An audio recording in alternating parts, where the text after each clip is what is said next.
I basically have what I describe if you were to look through a drinking straw that you cover with wax paper. So I've got a small circle of kind of straight ahead view and tons of light sensitivity and things like that, cataracts, so it's like a dirty windshield. What I've learned in my 2.5 years going on 3 here at IBM is that whenever I go into a room with developers and they see whatever they're working on, whatever project they've been putting their time in, whether it's an app or a website or software or whatever, they see me walk in with my laptop and they see exactly what it looks like for me in my settings that I need to be able to use it. It's really, for lack of a better term, eye-opening.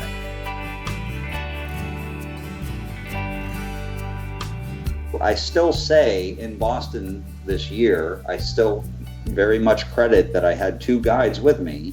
One was with me, David, a fellow IBMer and a good friend of mine. We've been running together for about 2 years. He was with me in person and he was primary that day. But Jessica at Aira, who was sitting in Columbus, Ohio, was very much our second guide and very much out there on the course. And the things that worked very well in those very challenging conditions were that Jessica was very much able to provide a lot of supplemental information. Unless you involve someone who actually experiences a specific impairment or that disability on a daily basis, the ability to really empathize is somewhat limited. There are a lot of benefits to the Aira solution that are unique, and part of that is the training that their agents go through. So as a younger person, my peripheral range was great. It was really the night blindness that was most noticeable at that time. Things like trying to go to school dances or going to the movies with friends, those were the challenging times. And really it was something I became kind of known for, almost like a quirk, like, oh, there's Erich, he has this. I mean, it was basically like a nuisance. It wasn't really a major hindrance to my life. Our commitment is to return to CES with demonstrable examples of how Ollie is the most accessible self-driving vehicle that there is. For more podcasts with a blindness perspective, check us out on the web at blindabilities.com, on Twitter at blindabilities, and download the free Blind Abilities app from the App Store. That's 2 words, Blind Abilities. And we're hearing these very moving stories about people that for the first time get out of the cab or whatever at the airport and make it all the way to the gate, assisted only by the Aira agent, which is emotional, to hear them describe this. Welcome to Blind Abilities. I'm Jeff Thompson. And I'm Pete Lane. Our guest today is Erich Manser. Erich is an IBM accessibility researcher, resides in Littleton, Massachusetts. He's also a triathlete and most recently completed the Boston Marathon. Good morning, Erich. How are you this morning? Really good, gentlemen. It's a pleasure to be here. It's a pleasure to be with you. Hey, Jeff. Good morning. Erich, why don't you talk to us a little bit about your job and your duties in your IBM employment, and how did you get to that point in your job career?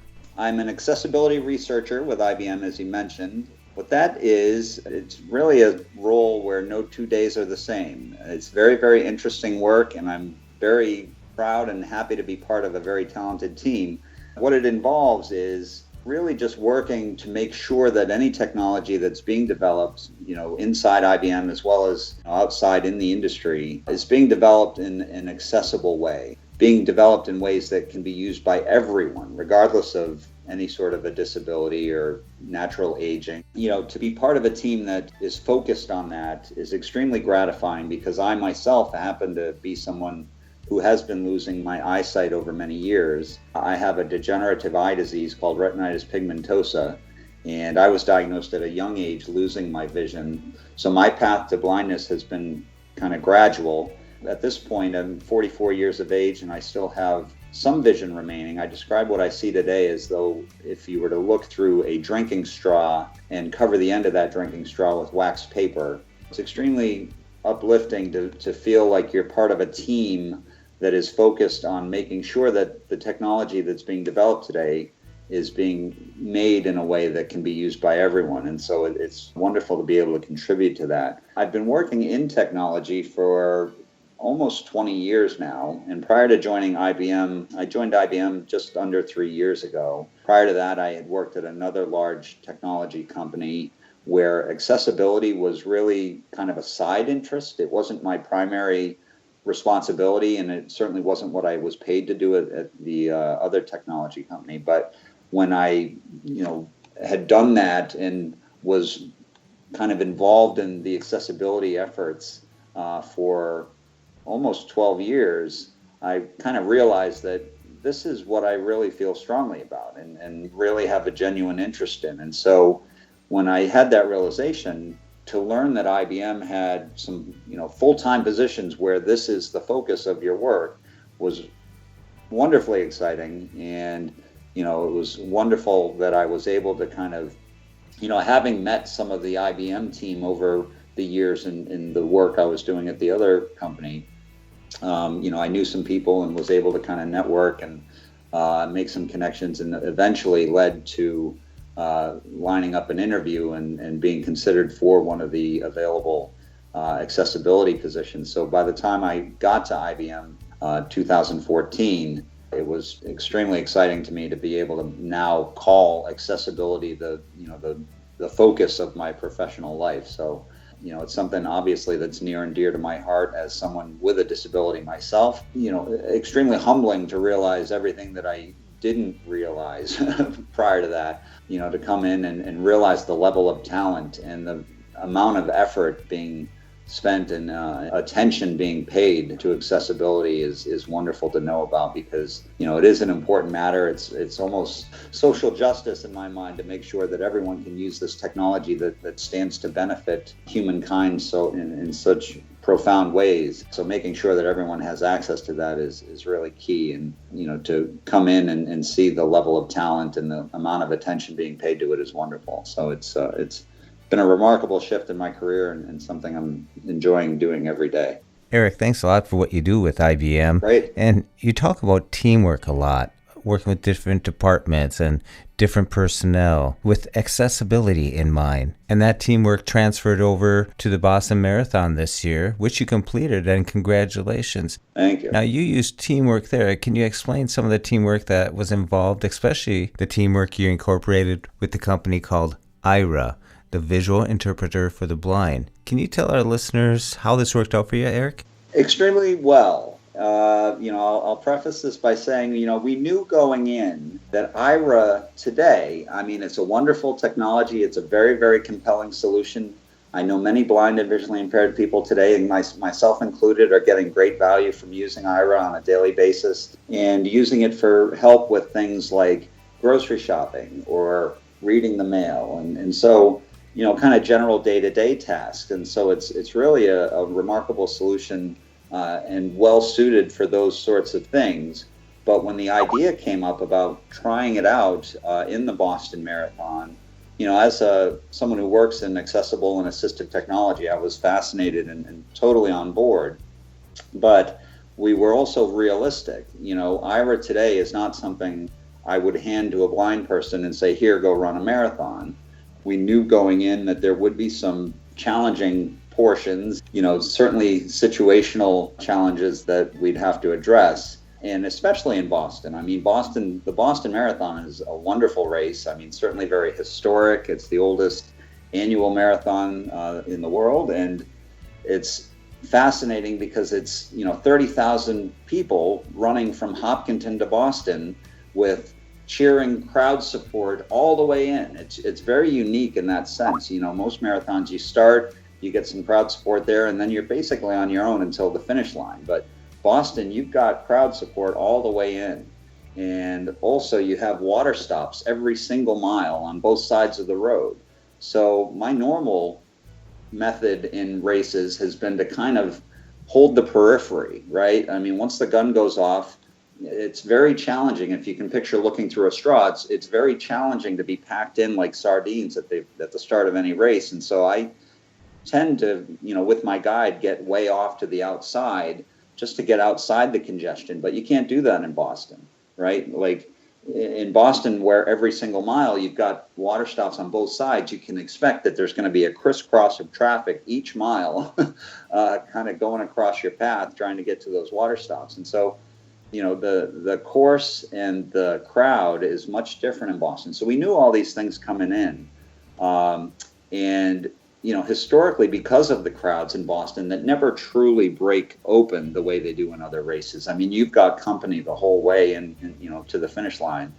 We knew a couple of things. Historically, I've done better in the Boston Marathon specifically by having 2 human guides, because it gives you a little bit more of a buffer. And, where I do have, a drastically diminished field of vision, my preference is to have my primary guide run on my left-hand side, holding the tether and kind of calling out, any obstacles or impediments that may be. And then that, without another second guide, that leaves me kind of vulnerable on the right-hand side, because anyone over there, if my guide on the left is otherwise occupied, whether, negotiating a pass of other athletes or, trying to describe, anything that may lie ahead, or telling me that water stations are coming up or anything like that, if there's any distraction there, there's good vulnerability on my right-hand side if other athletes over there are kind of drifting into my lane or drifting into my path, because I literally won't see that person until they're basically right in front of me. And that's where you tend to, give flat tires or lock ankles. And, thankfully, knock on wood, we've never gone down. I haven't gone down in a race, and hopefully that continues. But, there have been close calls. There have been hard hits of elbows. And, of course, I'm always very quick to apologize, because I am pretty confident in that setting that it's my fault, given the circumstances. But, so again, getting back to the Aira technology, we knew coming into this environment that it was going to be really an extreme testing situation. And it worked out well, because the camera that, if you're familiar with the Aira solution, what it is it's a camera, a body-mounted camera that pairs with the Aira smartphone app. And in my case, the camera was mounted on Google glasses. So these are head-worn Google glasses that, hold the camera. And as it happened, like, the camera sits on, basically right above my right eyebrow. So it was fortuitous, because, that's where I have the vulnerability. When I don't have a second human guide, that's kind of the open area there where I've got a significant blind spot over on the right-hand side. And the fact that the camera was right positioned in that spot, I still say in Boston this year, I still very much credit that I had 2 guides with me.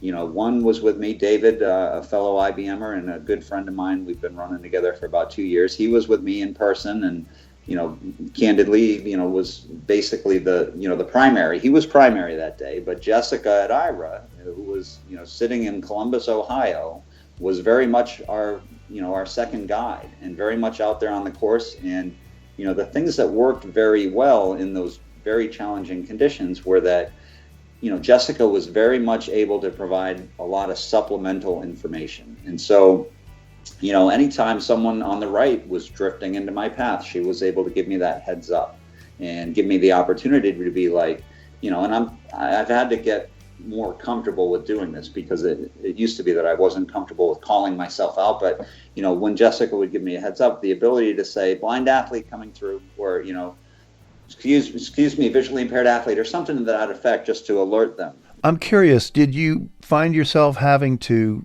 keep your head turned to the right just a bit in order to facilitate that view? Well, that's a great question. And actually, that did come in at points. The visual field, it seems that the camera that is in use with the Aira solution that's, mounted on the Google Glass, like, the visual field, admittedly, it's better than what I have myself, but it does seem that, if we could expand the field of that camera, that would be one area of possible improvement. And this is all feedback that I've shared with the Aira team, because, I mean, there were points during the race where Jessica needed me to kind of look to the right or look to the left. And, I mean, a lot of this is stuff that I do personally on a daily basis anyway, just as part of my adaptations of, navigating myself. I kind of, I pan, like I scan the ground ahead of me. And so, it wasn't entirely different than what I do naturally on my own, but there were points where Jessica needed me to look in a direction or at a place where I might not otherwise be looking. And so that, is an example of a point where it might have added mental fatigue, and kind of what Jeff was describing. Like, it added an interaction, like an outward interaction that you needed to manage at points where you're physically more fatigued and under duress. So it was just one more thing to manage mentally. And, my suspicion is that this will definitely, it's the sort of thing that would become more natural and more habitual once you get used to it. But, I think the novelty and the newness of the experience was very much a factor in that.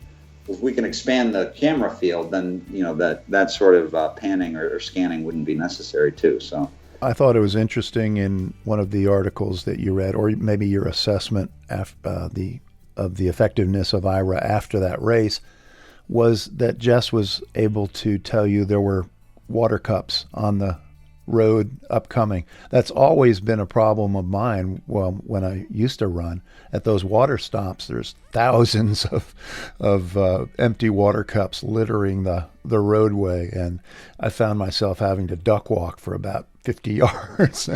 Oh, that's exactly right. And depending on the cups that they use, like I've done races where they use like these sturdy, sizable cups, and it's a lot of times I credit my size, because I'm a bigger guy. I'm 200 pounds generally speaking, and that's where my size helps. Like I get to just stomp right through those cups. But yeah, they can make a difference, and having the heads up that they're coming allows you to prepare for that, and kind of adjust your, as you said, like duck walk or gingerly move through that section of the course. Mm-hmm. So, Erich, you mentioned that you did take this to an extreme level. I mean, you're an experienced runner of marathons, and you knew this was coming, that it would be that extra little piece of data processing, and talked about fatigue. But you also say you use this technology, the Aira technology or solution, at other things that, probably wouldn't bring it to this extreme.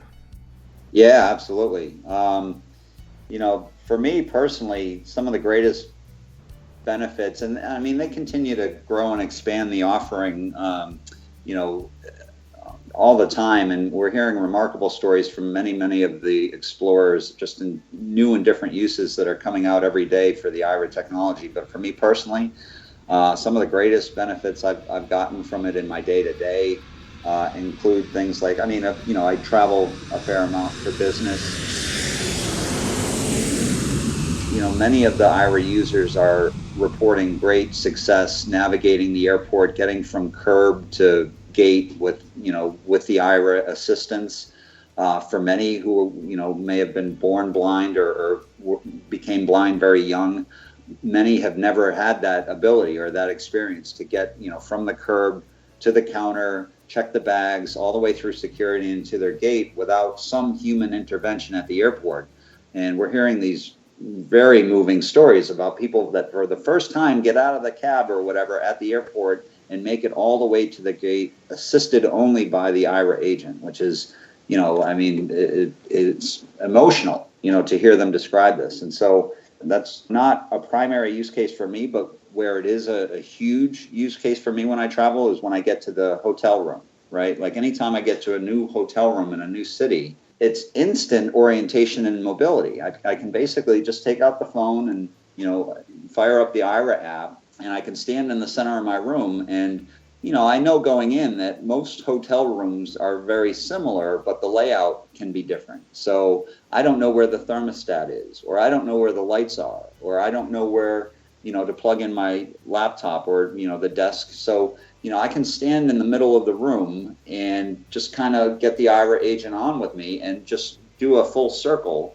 and they can kind of give me the orientation of the layout. and say, okay, the TV remote is right in front of the TV, which is at 2 o'clock or whatever.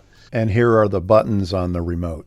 Exactly right. Exactly. So, that kind of orientation and mobility on the fly. And that's another really wonderful thing about the Aira agents is their training. And, I know I sound like a paid spokesperson for Aira, but, it's just been really a compelling experience. The one thing that always bugs me is when I'm in a hotel and my wife says, "Can you turn the heat on?" Well, I know it's going to be an experiment. Mm-hmm. That's exactly right. My pet peeve is the coffee. They always leave you with 2 bags of decaf and 2 bags of regular, and I did not want decaf. Oh, absolutely. So I'd have to call the front desk to have somebody come up and take these 2 decaf bags out of my room, so in the morning when I set my coffee, I don't have that problem. Oh, you're absolutely right. And even just getting in the room, there's no consistency in how the numbering for each room is done. Like, it can be off to the side on the wall, or it can be on the middle of the door, or it can be, and the key card that you're going to have to use to access the door, like, is it a slot that you stick the card in, or is it something you wave in front of? So, just getting to the room, the Aira solution has been wonderfully helpful. And what I was starting to describe is the training that they go through. It's remarkable because, there are similar technologies, some free apps and things that exist that provide the same sort of remote visual assistance, but there are a lot of, benefits to the Aira solution that are unique. And part of that is the training that their agents go through. To a large extent, they are given kind of an introductory level training on orientation and mobility skills. And I'll give an example, like when you're approaching a door, the level of description that the Aira agent gives you is, consistent with what I had in O&M training, right? So, the door opens towards you and to the right. And so, that's not necessarily something you get with other kind of remote assistance solutions that exist. So, having that level of description and someone, speaking of empathy, an agent on the other end that can empathize and, has an understanding because they are, assisting and putting themselves in the shoes of other blind and visually impaired people every day is wonderfully helpful. Other great things about the Aira app is they've recently added the ability to call an Uber or like an Uber on my behalf. So, I can call Aira, I can hit the Aira app and say I need an Uber. And so then acting as my proxy, they are then able to go ahead and call the Uber on my behalf, provide my location information. And then the huge thing about that for me is whenever I've used Uber in the past, I get confirmation. I can navigate the app well enough to make the call and, place the request, I should say, and then get confirmation that the driver is en route. But I'm not really able to use the information about, the color of the car, the make and model of the car, or the license plate of the car. So, having the Aira agent call it on my behalf and then have them know the, color, make and model and license plate, then they can help me navigate. Like when I am alerted that the Uber has arrived, having the Aira agent navigate me to that Uber is extremely helpful, rather than in the past I've had to basically make the Uber request and then call them immediately or text them immediately and say, I'm blind, I use a white cane, please look for me because I can't look for you. So this overcomes that barrier and, I can walk confidently up to the Uber because my Aira agent is on the other end saying your Uber is right, at 12 o'clock or whatever. So that's a wonderful enhancement. And Aira is constantly working on enhancing and evolving their training for their agents. In fact, there was an Explorer meeting last night. I too am an Explorer, by the way, and they have a weekly meeting every Wednesday evening, and the meeting focused on suggestions for enhancing and improving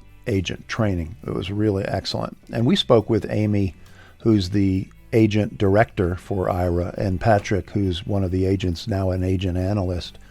And they gave a thorough explanation of what their intentions are for training, and the point was clear that they're constantly evolving their training and working on it. Very impressive. Yeah, and I can absolutely attest to that. I mean, they really have a remarkable team that they're building at Aira. I became involved with Aira when I met Suman, who's the CEO and co-founder of Aira about a year ago. We were both on a tech panel here in the Boston area, and he just was describing to me, the solution. And I was certainly fascinated and intrigued, and became one of their early testers not long after that. And the one thing that I'm most impressed about the Aira team is their openness and their willingness to adapt or adjust and listen to user feedback. I mean, they not only welcome it, but they actively seek it out. And that's not, as someone who works in technology and works in accessible technology, that's not something you see every day. So when you have a team that is that open and, basically eager to hear what is working, what is not working, that is a remarkable differentiator, and certainly was a huge basis for why we even decided to do the Boston Marathon test. Today, a marathon first, courtesy of Erich Manser, will be the first time a visually impaired runner will attempt a marathon using a remote guide. And joining me now is Erich Manser. And Erich, tell me how these glasses, high-tech glasses, work. Absolutely. Thank you, Steve. Yeah, I'm using today something called Aira. It's an emerging technology, very exciting for blind and visually impaired people. What Aira does is it pairs a camera that's mounted on smart glasses, right. In this case, Google Glass, paired with a smartphone app. So I trigger the Aira app, and instantly the agent from Aira is able to access the camera that I'm wearing. That is awesome. So they can see my environment, my surroundings. This is absolutely going to be a real test of this technology. I mean, the real value many blind and visually impaired are getting today, like the day-to-day use of the technology, is to do things like grocery shop, go through the airport, that kind of thing. So running with 30,000 other people in a crowded kind of environment, such as the Boston Marathon course, which is such a fantastic course, will be a true test. I mean, people jockeying for position, cutting across your path at the water stops, that sort of thing. It's really going to be an extreme case. And, the point of the exercise, and pun completely intended, is to really kind of push the limits of the technology so that when I come back with the experience and can share feedback, ideally they'll implement some changes that will really push the technology even further, make it a better solution. All right. Again, Aira today is not something that I would hand a blind person and say, go run a marathon. But can you imagine if it could be? And so that's what the extreme testing in the Boston Marathon was all about, to kind of use the technology through that experience, come back as I did and share what worked and what didn't work. And ideally, if some small tweaks or some implementations can be made that, bring us closer to, a technology that a blind person could go and run a marathon with 30,000 other people safely navigating by themselves, that would be a remarkable place to be. And so I feel like that test was really one small step towards that kind of an ambitious goal, and certainly I'm thrilled to be, working with Aira and involved in the way that I have been. Well said. We're talking to Erich Manser, accessibility researcher at IBM. Erich is also an accomplished marathon runner, a triathlete, swimming, biking, running. Erich just completed the Boston Marathon, and he used a device called Aira, a visual interpreter for the blind. And that's AIRA.io on the website if you want to find out more information. This may be something you want to use for your work, for your leisure, for any type of situation where you might just need that visual interpretation. Aira. That's Aira.io on the web, on Twitter at AIRAIO. So Erich, with all your success, you're employed, you're doing the job that you want to do, you run marathons, you're a triathlete, swimming, biking, you do it all. What suggestions would you have for someone who is in your situation with RP and who's probably a transition age student, 16 to 18, as they're looking forward to college, to their career? What words of advice would you have for them? Yeah, absolutely. It's a tricky spot to be in. It's a constant process of self-assessment. And, one thing I've, as someone who, has to a large extent felt like I've straddled the blind and sighted world. I came from a place of feeling very capable and moved gradually to a point where, clearly I, have kind of accepted my identification as someone with a considerable disability. I mean, it's a constant state of assessing and reassessing, but also you need to be realistic about your current state of ability. And so, as I've always joked that, gradual vision loss makes you very adaptable, because, you get used to seeing a certain way and then it changes on you. And so, I think just the realization that, others you're not alone, right? I mean, there are others that have had the same experience that you're having now, and don't be afraid to reach out and network. I mean, broadening your network is key. I mentioned, as it happened for me, it happened to be with other athletes, just because that's the path I was on. But it can be other people in technology. It can be other people that are interested in, animals, or whatever your interests are. There are others that are, that have been there and are going through. So they're, just really the point about broadening your network, however that looks for you individually, is a key element, and has really helped me in my path. But also becoming comfortable accepting help. And, a lot of this sociologically deals with, kind of giving up, perceptions that may or may not be societal, I guess. Like, as someone who came from an athletic background, I do have a competitive spirit, and it's easy to get kind of, especially as a guy competing in these high performance sports, it's easy to feel like that macho drive, or kind of like it's manly to do certain things. And at points in my disability, I very much don't feel very manly. So it's like, being realistic about your abilities, but also being open to accepting help, not being too proud. I mean, one wonderful thing that you note is that, whether it's through social media or just my personal friends and family, like, people are really eager to help. And there's no shortage of help out there. And I mean, the most striking example in my case has been the sighted guides that are willing to do all the same training and all the same racing and put in all the same effort with very little recognition or accolades.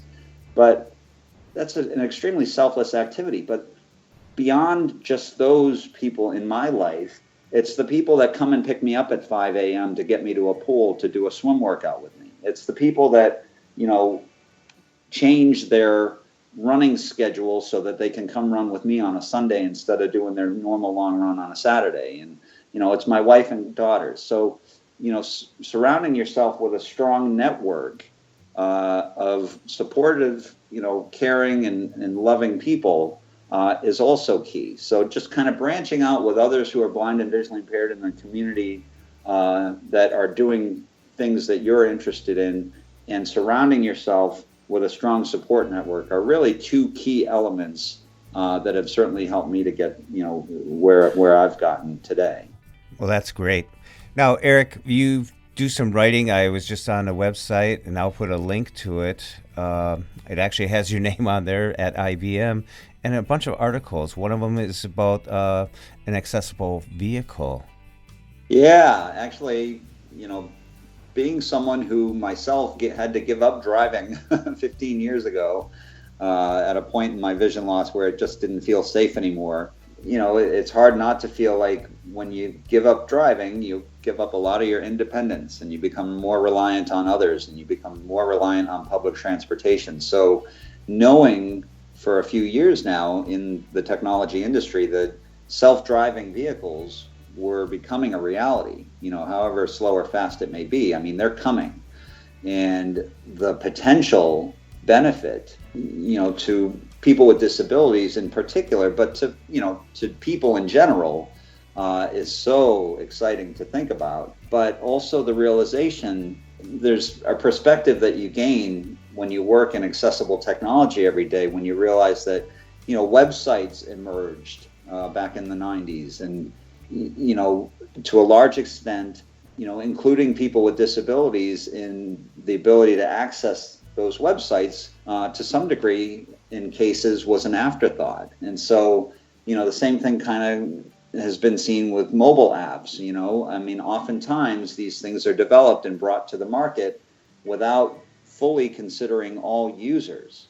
And so having that perspective from the work that I do on a day-to-day basis prompted the realization that, this self-driving technology, which uniquely stands to benefit people with disabilities, in addition to just the natural aging population and obviously the society at large, could potentially make it to market without considering the specific needs of those it stands to benefit so greatly. And so it would be wonderful for me, as someone who can't drive any longer, to have a self-driving vehicle out in my driveway. But it's no good to me if I go get in that vehicle and I can't operate it. And I need to ask my wife or my daughters to come out and, plug in the destination that I need to get to. So if that happens, then so much of that potential benefit is lost.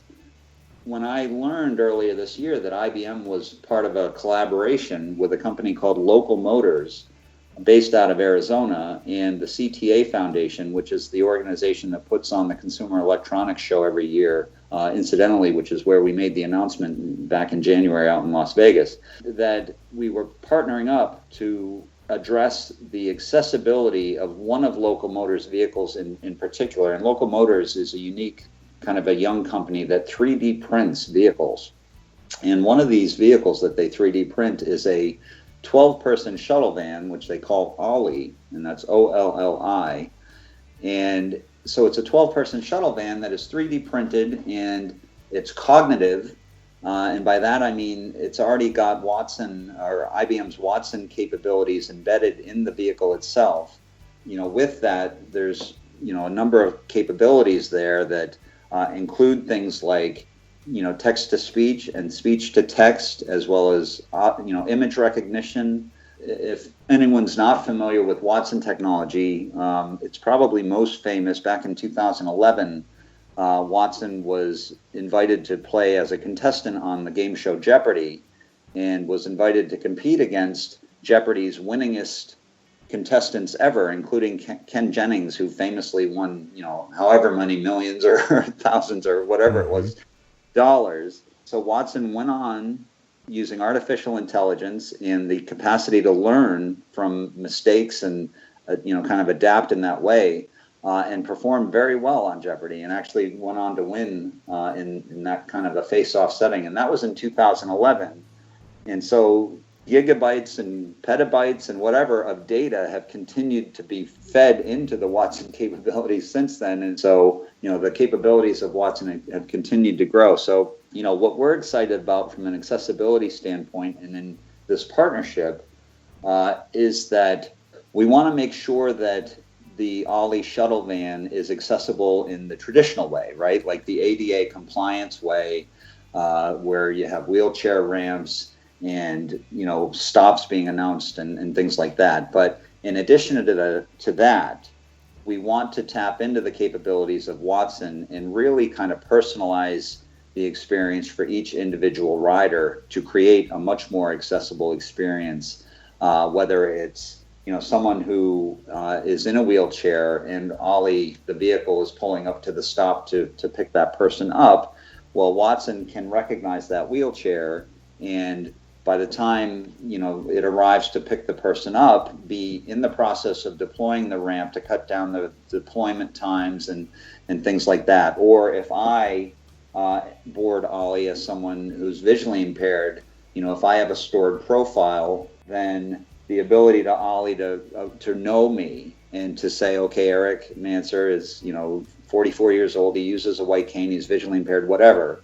And make adjustments to the environment on board based on that information, then for me, that becomes a much more accessible, much more enjoyable rider experience. And so, we as a team for the last several months have been going around having workshops, including workshops specifically with an aging population, workshops with various disability groups, and just really getting input from many who rely heavily on transit and shuttle or public transportation vehicles on a regular basis, and sharing what from their perspective has worked traditionally and what could be improved traditionally. And so taking all this feedback, we're basically at the point now in the process where we are really starting to put some shape around some of these potential solutions. And, we consider it a very, very robust tool bag that we have access to, whether it's using robots or using augmented reality. Just any of the kind of exponential technologies that exist can not only be used, but can be merged and used and really brought in to this initiative to really make Ollie the most accessible self-driving vehicle that there is. And so that was the commitment that we laid out there when we made the announcement earlier this year at CES, was that by next year's CES, so January of 2018, our commitment is to return to CES with, demonstrable examples of how Ollie is the most accessible self-driving vehicle that there is. And so we're excited to return to CES and, have some really solid proof points and demonstrations about how new technologies can really enhance our capacity to make things accessible for everyone. Fascinating. Well, we'll be sure to be out there at CES to hear all that news. Awesome. We've been speaking with Erich Manser. Erich is an IBM accessibility researcher, a triathlete, and just a fascinating person to chat with. Erich, Jeff and I want to thank you very much for sharing your perspectives on universal access and athletics and Aira and all of the other goodies that you've shared with us. Thanks a million. Absolutely. Thank you, gentlemen. It's my pleasure. Such a great time talking to Erich Manser to learn all of that he's doing with IBM and accessibility and working with Aira, taking it to the extreme so we can learn a little bit more about how to keep the Aira solution one step ahead of the game. Thank you so much for listening, and we hope you enjoyed. Until next time, bye-bye.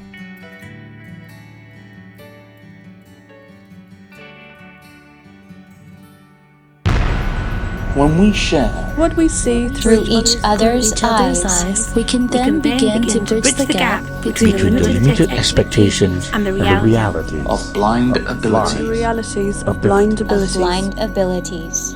For more podcasts with a blindness perspective, check us out on the web at www.blindabilities.com, on Twitter at blindabilities. Download our app from the App Store, blindabilities, that's 2 words, or send us an email at info@blindabilities.com.